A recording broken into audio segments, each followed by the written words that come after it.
I never thought a single empty chair could break me. But that day it did. That day everything I knew about my family fell apart. My name is Emily, and this is the story of how my own sister tried to erase me from her wedding and how I walked away only to return and shock every single person in that ballroom. The morning of the wedding was warm and bright. People rushed around with excitement. My mother barked instructions. My aunties adjusted their jewelry. My cousins fluttered like butterflies in colorful dresses. And I stood there wearing the simple gold dress I had spent 2 months saving for. I was supposed to be happy. But something already felt wrong. My sister Madison had barely spoken to me for weeks. Every time I asked about wedding plans, she changed the subject. She even removed me from the family group chat. My mother brushed it off, saying Madison was stressed. But I felt something else beneath it. Coldness. Distance. Almost like she didn't want me there. Still, I convinced myself I was overthinking. Sisters fight. Sisters drift. But they always come back to each other. Right. When we reached the venue, the guests were already filling the ballroom. It was beautiful. Gold draped, soft lights, white roses everywhere. The smell of sandalwood and fresh flowers filled the air. Music played softly in the background. It should have felt magical. But instead it felt heavy, like a storm waiting to break.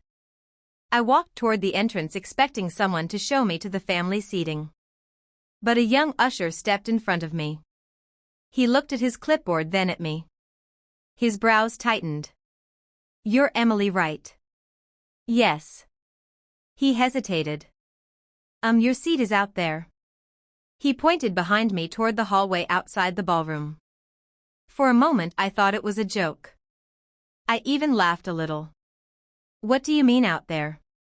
He swallowed. "I was told to place you there. There's a chair by the wall near the coat racks." My heart dropped. Cold air wrapped around me even though the hallway was warm.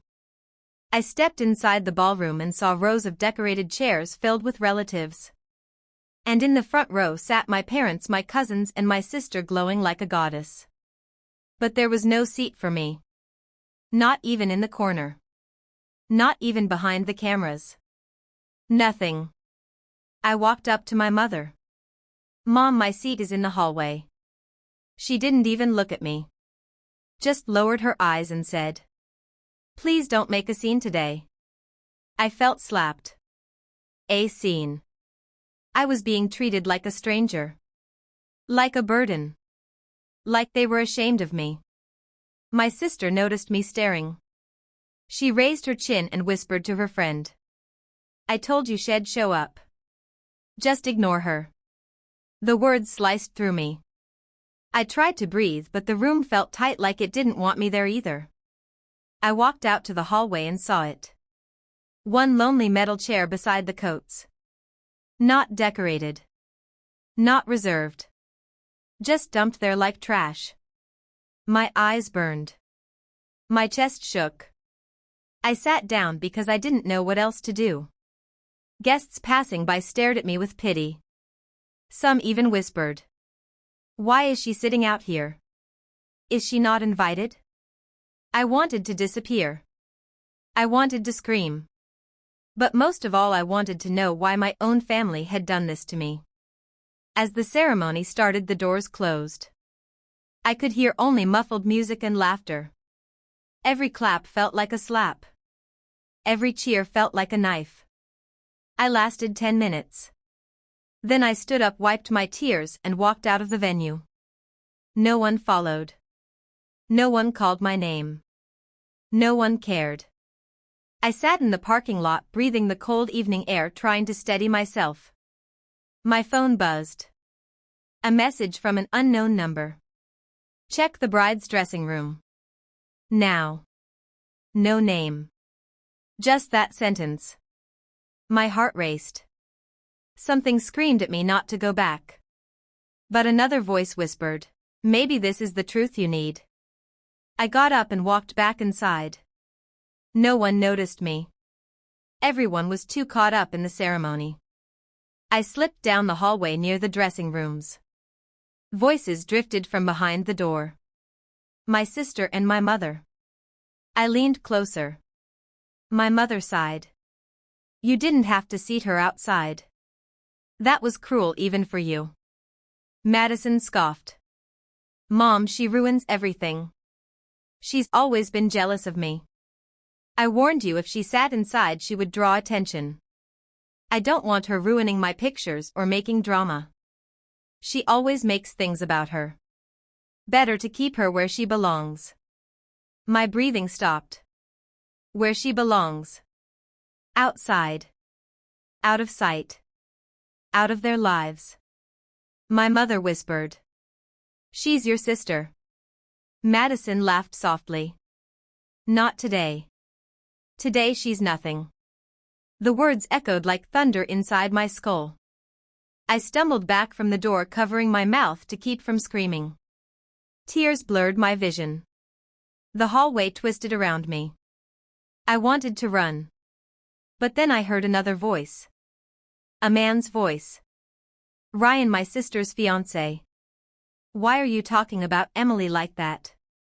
Madison snapped. Ryan, don't start. She embarrasses me. She brings nothing to the family. She doesn't even have a real job. She's a failure. Ryan sounded tense. She's studying and working part-time. She's trying. Madison scoffed. Trying isn't enough. I don't want her near my friends. They will think she's pathetic. Enough of this. Let's finish the ceremony. My body went cold. They weren't just unkind. They despised me. They were embarrassed to be seen with me. And the person leading that cruelty was my own sister. But then something shifted inside me. A feeling I didn't expect. Anger. White burning anger. Not wild. Not reckless. Sharp and clear. If they wanted me invisible. If they wanted me silent. Then I was going to do the opposite. I was going to walk back into that ballroom and show every person there exactly who they were trying to hide.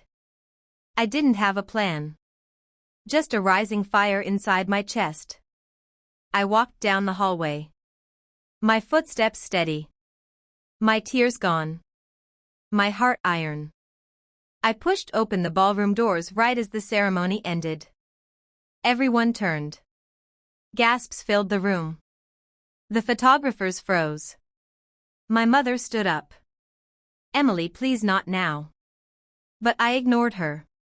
I walked to the front of the stage. My sister stared at me with wide, furious eyes. What are you doing here? You had your seat. Her voice dripped with venom. I looked straight at her. Let's talk about that seat. Shall we? The room buzzed with confusion. Guests leaned in. Even the musicians lowered their instruments. I took a deep breath. My voice steady. My sister didn't want me inside, so she put me in the hallway by the coats. Because she didn't want me ruining her pictures or making her look bad. Because she thinks I'm a failure and that I'm pathetic. A wave of gasps swept the room. My mother covered her mouth. My father looked down in shame. Madison snapped. Stop lying. You're making me look horrible. I met her gaze. You did that yourself. Ryan stepped forward. Is that true? Madison froze. Ryan, don't listen to her, she's delusional. Ryan frowned. Madison, did you really seat your own sister outside? She didn't answer. Which was enough. The groom's mother suddenly spoke. That is shameful. Family does not treat family like that. Guests murmured. Some shook their heads. Some whispered. Some glared at my sister. Madison screamed. Why are you all judging me? It's my wedding. I can do whatever I want. Ryan stared at her like he was seeing her. For the first time. You know what, Madison? Maybe you can. But I can't marry someone who can do this to her own blood. He stepped back from her. My decision is final. The entire room erupted. My sister collapsed to her knees screaming. Her friends rushed to her. My mother sobbed. My father held his head in his hands.